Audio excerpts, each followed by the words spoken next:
அப்பாவி மக்களின் பேராசையை மூலதனமாக கொண்டு 100 கோடி ரூபாய்க்கு மேல் மோசடி செய்த நபரை போலீசார் சுற்றி வளைத்து கைது செய்துள்ளனர். 7 மாதங்களாக போலீசாருக்கு தண்ணி காட்டியவர் வசமாக சிக்கியது எப்படி? சேலம், தருமபுரி உள்ளிட்ட நகரங்களில் தங்க நகை ஆசை காட்டி ஆயிரக்கணக்கான அப்பாவி மக்களிடம் லட்சக்கணக்கில் பணம் பெற்று கோடிக்கணக்கில் மோசடி செய்யப்பட்டுள்ளது. அப்படி என்னதான் சொல்லி மோசடி அரங்கேற்றப்பட்டது? தப்பியோடிய நகைக்கடை உரிமையாளர் என்ன ஆனார்? சேலம், தருமபுரி, திருச்சி உட்பட 11 நகரங்களில் SVS என்ற பெயரில் நகைக்கடைகள் செயல்பட்டு வந்துள்ளன. சேலம் வலசையூரைச் சேர்ந்த சபரி சங்கர் என்பவருக்கு சொந்தமான இந்த கடைகளில் நகை சேமிப்பு திட்டம், தீபாவளி நகைச்சீட்டு, பழைய தங்கத்திற்கு இணையாக புதிய தங்க நகை என பல்வேறு கவர்ச்சிகரமான திட்டங்கள் அறிவிக்கப்பட்டுள்ளன. நகைக்கடை எங்கே போகப் போகிறது என்ற நம்பிக்கையில் ஏராளமானோர் சிறுக சிறுக சேர்த்த சேமிப்பு பணத்தை லட்சக்கணக்கில் முதலீடு செய்துள்ளனர்.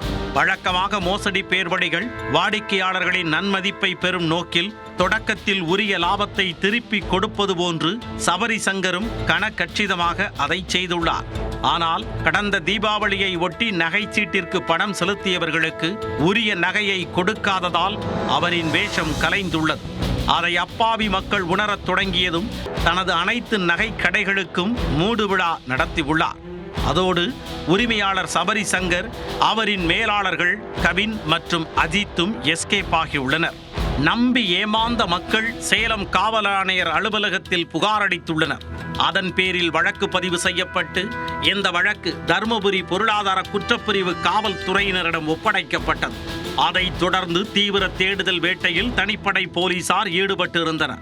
செல்போன் சிக்னலை டிராக் செய்தபோது புதுச்சேரியில் ரெயின்போ நகர் பகுதியில் சபரி சங்கர் இருப்பதை காட்டிக் கொடுத்துள்ளது. உடனே விரைந்து சென்ற போலீசார் கொக்கி போட்டு தருமபுரிக்கு தூக்கி வந்துள்ளனர்.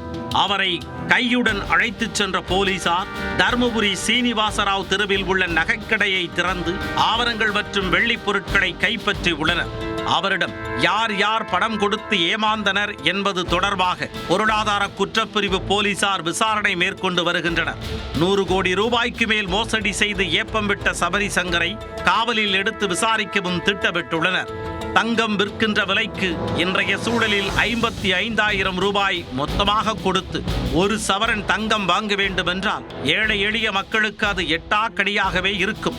இதனால் சிறுக சிறுக சேர்க்கும் சேமிப்பு தொகையை நகைச்சீட்டு போன்றவற்றில் கட்டி குண்டுமணி தங்கத்தையாவது வாங்க முடியாதா என்பதே அவர்களின் ஏக்கமாக உள்ளது. அப்படி அவர்களின் எதிர்பார்ப்பை மூலதனமாக்கி நகைச்சீட்டு என்ற பெயரில் மோசடி செய்தவர் மீது உரிய நடவடிக்கை எடுக்கப்படுமா? நம்பி ஏமாந்தவர்களின் பணம் திருப்பி கிடைக்குமா?